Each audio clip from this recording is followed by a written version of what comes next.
Good morning everyone. ये कहानी house number 105। ये एक हॉरर स्टोरी है। उम्मीद करती हूँ आपको पसंद आएगी।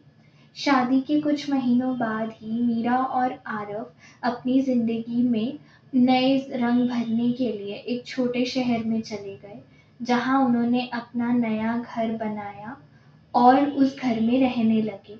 यहीं से शुरुआत होती है हमारी कहानी की। लंबे समय तक घर वालों को लव मैरिज वाली बात मनाने के बाद उन लोगों ने कोर्ट मैरिज को चुना। मीरा शादी में होने वाले खर्चे को पैसों की बर्बादी समझती थी। उसका मानना था कि उसकी बजाय उसे कहीं निवेश किया जाए। तो उसका ध्यान गया कि हमें घर ले लेते हैं। पर इस मुंबई जैसे बड़े शहर में रहना और ऊपर से छोटे बजट में घर लेना पॉसिबल नहीं था। इसलिए उन्होंने एक छोटे शहर में घर लेना चाहा, जो कि उन्हें सही भी लगा। ऊपर से आरव भी ग्रामीण बैंक में नौकरी करता था, प्रोबेशन पीरियड पे था।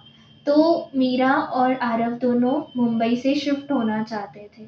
मीरा, जो Aarav, today I am so happy, हमने अपने सपनों को सच करने की तरफ पहला कदम बढ़ा लिया है। पहले शादी और अब ये बहुत खूबसूरत घर। मैं बहुत खुश हूँ। आरव: अरे मैडम, अब तक तो तुमने घर देखा भी नहीं, फिर भी इतना खुश।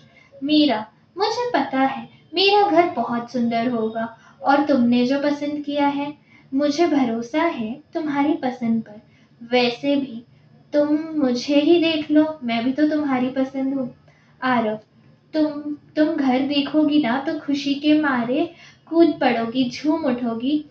पर घर शहर के थोड़ा अंदर है, तो मुझे ऑफिस के लिए ऑफिस के लिए यहाँ से जाना आना पास पड़ रहा था, इसलिए मैंने ये घर इस जगह ले लिया, घर सिलेक्ट किया है। मीरा: कोई बात नहीं, आज हम मैनेज कर लेंगे। कुछ दिनों की बात होगी, फिर फिर हमें आदत ही पड़ जाएगी। शाम के करीब 6 बज चुके थे। ठंड का वक्त और तेज हवाएं चल रही थी। थोड़ा मौसम अंधेरे से भरा चुका था। आरव और मीरा अपनी इंटीरियर डिज़ाइनिंग में व्यस्त थे। इंटरनेट कनेक्शन भी वहाँ बहुत अच्छा नहीं था और डेस्टिनेशन पे पहुँच गए थे वो लोग। आइए आइए सर, मैं हमेशा इस घर का केयर टेकर हूँ। अ,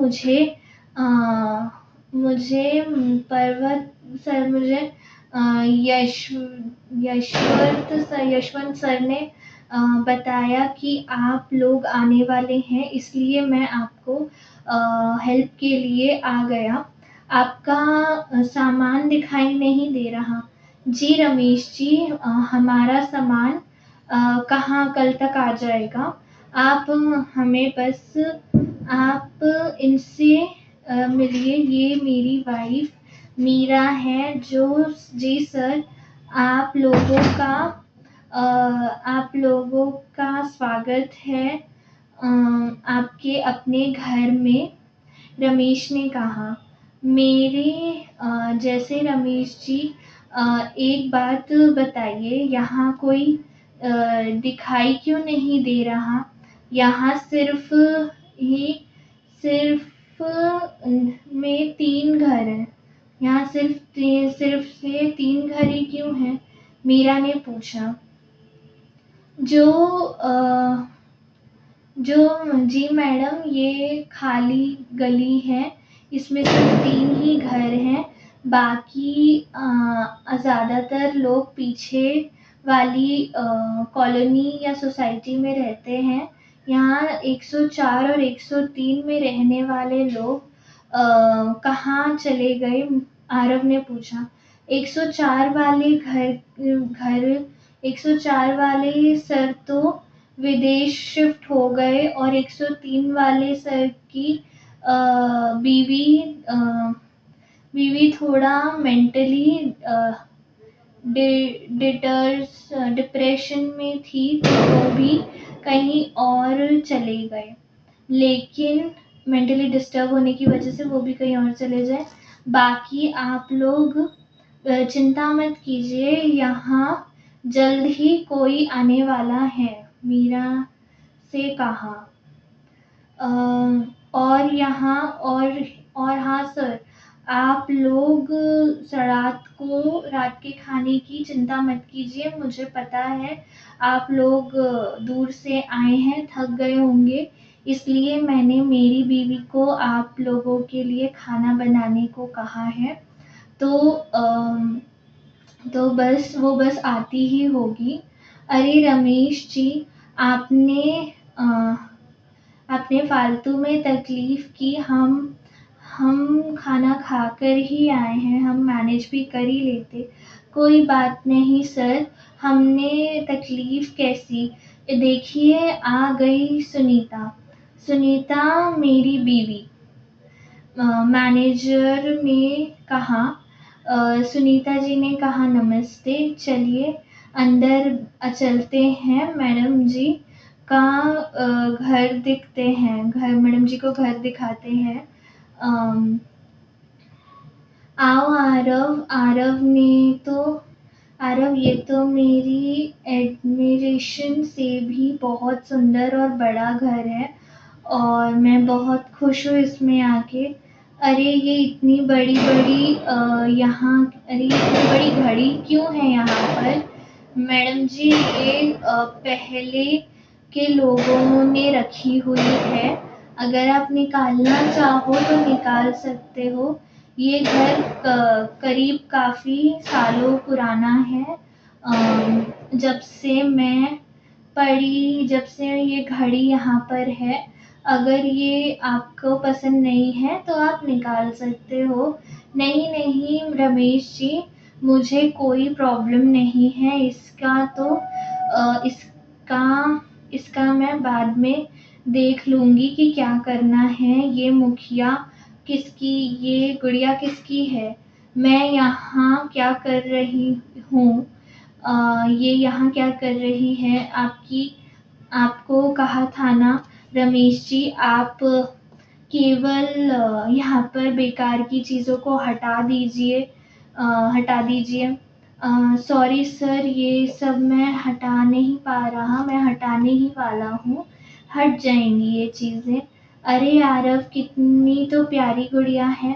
मीरा डॉल को अपने हाथ में लेकर उससे खेलने लगी और उसे झूले में रखने लगी। वो मैडम रात में अगर कोई भी आवाज आए तो आप उठना मत। रमेश ने कहा। कैसी आवाजें? वो क्या है ना, घर इतने दिनों के बाद भी इतने दिनों तक बंद था, तो यहाँ कोई चूहों की या घातक जानवरों की आवाजें आ सकती हैं। आपकी नींद डिस्टर्ब होने के लिए, इसलिए मैंने कहा। ठीक है सर, अभी हम लोग चलते हैं, आप लोग खाना खा लीजिए। रात भी हो गई है, रात के 9 बज गए। आरव, वैसे सुनीता जी ने खाना अच्छा बनाया। क्यों, मैं अच्छा खाना नहीं बनाती? आरव, नहीं, मेरा मतलब ये नहीं था। मीरा, तुम्हारा मतलब मैं अच्छे से समझती हूँ। मिस्टर आरव, जाओ तुम उस सुनीता के घर जाकर ही खाना खाओ, मैं खाना नहीं देने वाली। मीरा